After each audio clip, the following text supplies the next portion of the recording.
Accessories. The first accessory I really want to talk about is the ModMic 2. Antlion Audio sent over these two versions of the ModMic 2, the universal one and the USB based one. Unlike the one that I reviewed earlier, these aren't wireless. One is meant for USB and one is meant for a 3.5mm headphone jack. But of course, for the rest of this video, I'll be testing out the ModMic on my PC.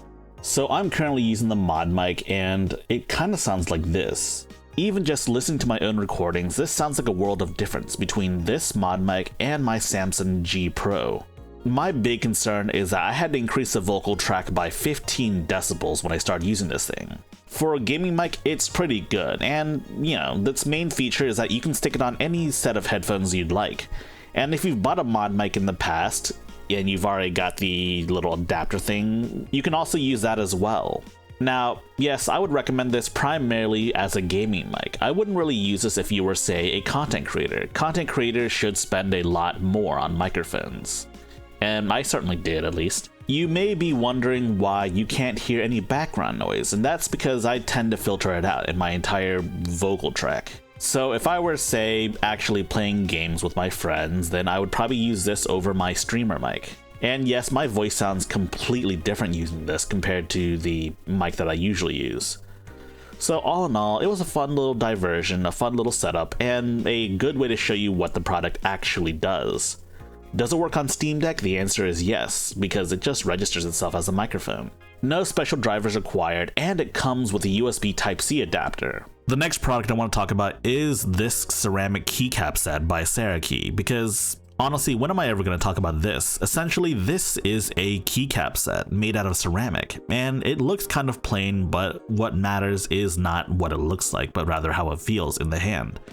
And it feels quite nice in my hands. And so now it's time to talk about my keyboard. This keyboard I built from scratch a while back, and I have some pretty nice keycaps to go with it. But these ceramic keycaps feel a lot nicer. But honestly, I kind of like the Japanese characters on my keyboard. So my existing keycaps have more of a sandblasted texture, which means it's a lot grippier. The ceramic keycaps are a lot smoother, so it feels a lot, well, slicker, I guess you could say. It also feels a lot denser too, making it more of a heavy type, and it makes a nice sound to go with it too. You can't really judge a keycap set by just doing one button, you kind of have to replace the entire thing. These are very nice keycaps, and honestly, I might just replace my entire keyboard with these. But these keycaps are quite expensive at $126. Now, I know there are some more artisan keycaps that are far more expensive, but honestly, some people have a hard time spending $126 on a keyboard to begin with. I will be swapping out these keycaps on my own time. But until then, let's get to the Steam Deck accessories. But before that, if you like this video or any other video I make, please like, subscribe, and share with all of your friends. Spreading the good gospel of high-tech lowlife really lets the YouTube algorithm know that I'm doing well. So now that that's out of the way, let's talk about this controller right here. This right here is the Wukong Edition Ultimate 2C controller by 8BitDo. I have used a bunch of 8BitDo controllers, but I haven't used this one yet. So you get a USB Type-C cable in case you already don't have one. I have a million of those, so I'll keep it for later. You also get a bunch of documentation, but most importantly, you get the controller itself. And yes, in addition to the controller itself, you also get this USB dongle. The controller itself does support Bluetooth, but this is no Bluetooth dongle. This uses 2.4 GHz connectivity, meaning of course it should be faster than Bluetooth. I kinda wish it came with a cap though, like something to cover up the USB connection. But whatever, I guess. Now let's get to the controller itself. The controller itself is packaged quite neatly, quite securely as well.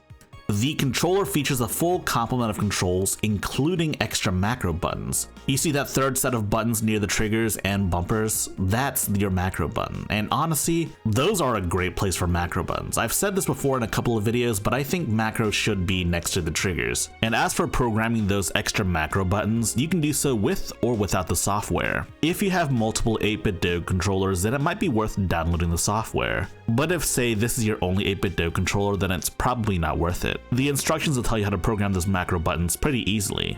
So aside from that though, the controller doesn't really do anything super unique, but when it comes to controllers, it's not about being unique, it's about being super effective. And boy oh boy does this feel quite nice in my hands. The buttons feel nice and tactile, the sticks are great, and they're Hall effect too, meaning you shouldn't ever have to replace them. The bumpers are extra chunky, just the way I like them, and the triggers feel like they have plenty of travel as well. The D-pad's quite nice too, but it's not in a great position for 2D games. And for those wondering if this could fit like a Nintendo Switch Pro controller shell, I have this one from TomTag here. And the answer is no, it doesn't fit. It's not the exact same shape, I mean, duh, right? But I had to try it to see if it fit, and as you can see here, no, it doesn't fit. 8BitDo does sell a controller case, but I don't have one from 8BitDo, so yeah. There's a switch on the back that lets you switch between Bluetooth and 2.4 GHz.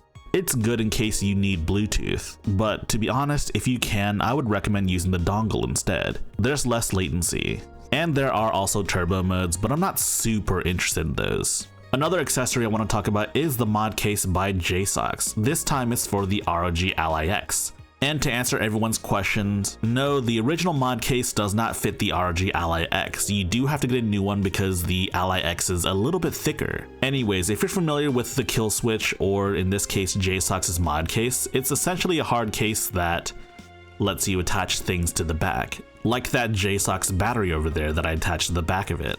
I didn't record this, but I did test out the durability, unintentionally that is, and it kept my ROG Ally X pretty safe, so yeah, I think it works pretty well, and honestly I kind of like the texture of this better than the actual ROG Ally's texture. And also, I don't have like an actual ROG Ally X case, so this will do quite nicely. The only issue I have is that the front cover actually covers one of the USB ports, when they should leave both USB ports available. Otherwise, there'd be a killer setup here with the mod case over the screen, and then have one of the USB ports plugged into the wall, and then the other port plugged into, say, my Legion glasses that I recently reviewed. I have a full video on that, and the aforementioned Wukong controller as well. I also forgot to mention JSOX also makes a bunch of other accessories that go with any mod case for any device, whether it's an ROG Ally or a Steam Deck. I'll have some links in the description for you for all of these products. If you like this video, please press the like button and check out our other videos, and if you like those other videos as well, be sure to press the subscribe button and share the good gospel of high-tech lowlife with your friends. Furthermore, we have a community Discord for enlightened individuals such as you. And if you wish to further support high-tech lowlife, be sure to check out our Patreon page. Links in the description.